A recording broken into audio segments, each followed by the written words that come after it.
see tehti ära, või no vähemalt korraks. Tallinna börs oli 3. septembri seisuga enim kasvu teinud turg maailmas, kuni juhtus see, mis siin nüüd 2 nädalat toimunud on.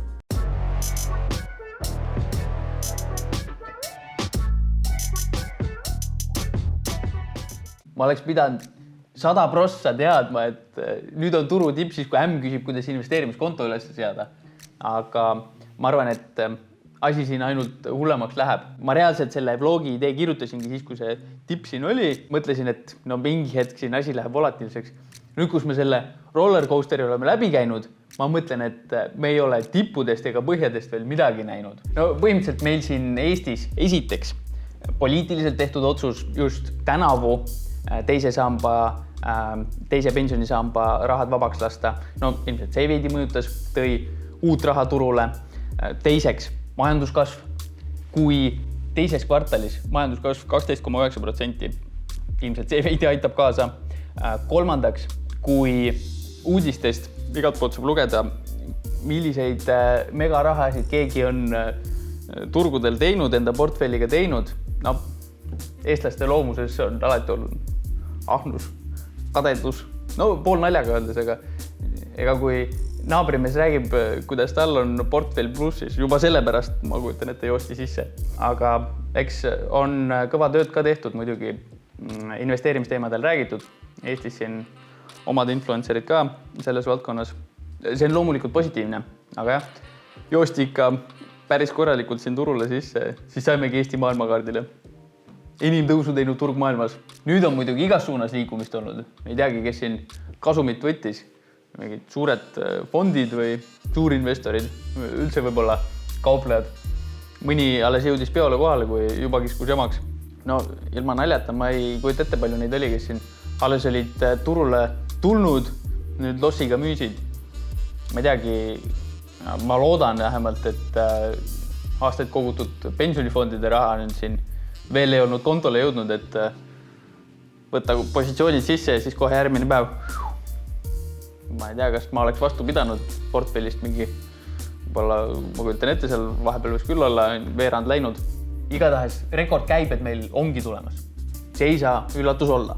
Kui intressimäärad lüüakse alla, inflatsioon on samal ajal kõrge, siis raha surutaksegi riskantsematesse varadesse. Kui raha ikkagi mujal midagi ei teeni, siis ilmselt see tasakaal, kus inimesed enda vara hoiavad, raha, aktsiad, võlakirjad, kinnisvara ka, ilmselt see tasakaal muutub võrreldes sellega, mis ta siin eelmised kümnendid on olnud. No eks seda saame näha, aga kui muidu minusugune tavaline inimene oleks hoidnud enda raha pangakontol, võib-olla raha, mis päris kuskil seisab, üleliigne osa, et see oleks kuskil mingit hoiust ka kasutanud, et see midagigi vähemalt teeniks, siis nüüd, kus hoiusega enam mitte midagi ei teeni. Vastupidi, see inflatsioon hoopis sööb selle raha väärtust, siis see raha, mis muidu hoiusega vähemalt midagi teenis, erilist riski võtmata, see suunatakse nüüd aktsiaturule tootlust otsima, aga sellega võetakse hoopis teistsugust riski, millega seni ei olda harjunud.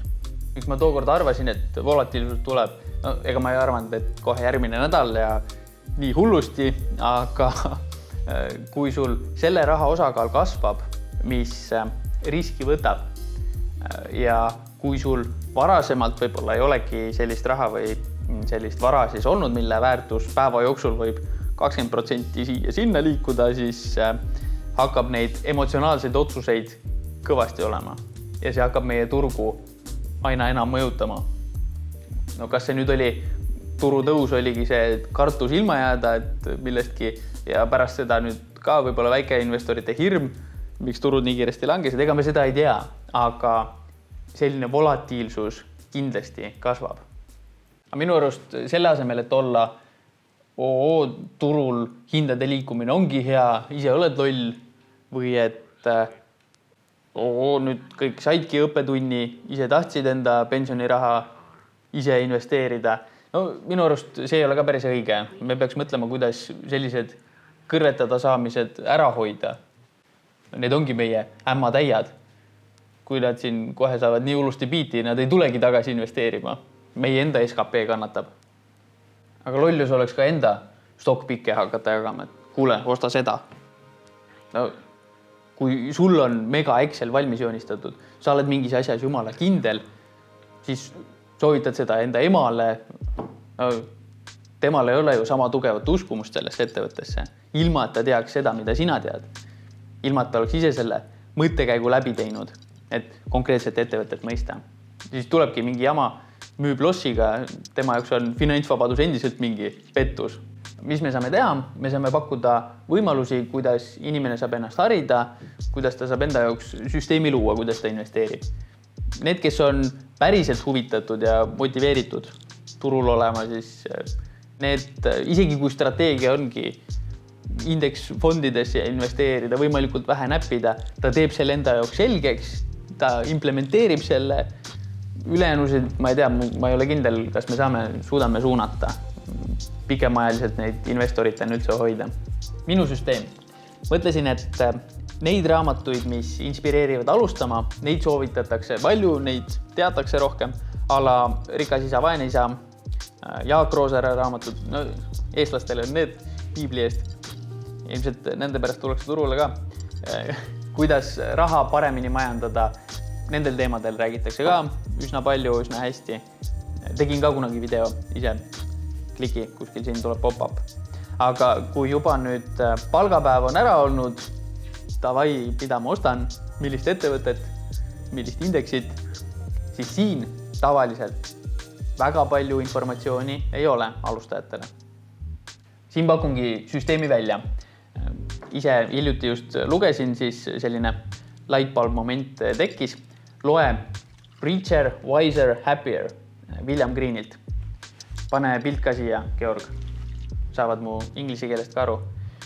Ta on kogunud kokku intervjuud, no kas kõige kuulsamate investoritega või just nagu mingi kindla investeerimisstiili poolest tuntud investoritega ja ta väga hästi suudab nagu kirjeldada erinevate investorite sellised põhitõed või nende nagu sellist mõtteviisi avada.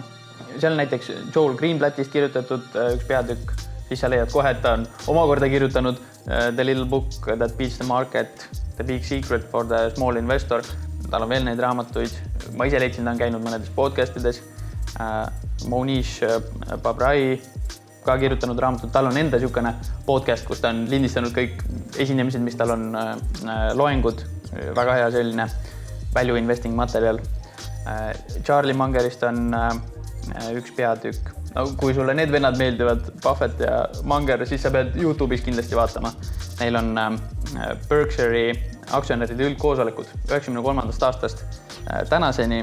Kõik videod on tegelikult YouTube'is üleval, kus Buffett ja Munger vastavad investorite küsimustele. Kõik videod on mingi 4 tunni pikkused. Ma olen ise ka siin alles poole peal, aga siin on materjali kõvasti.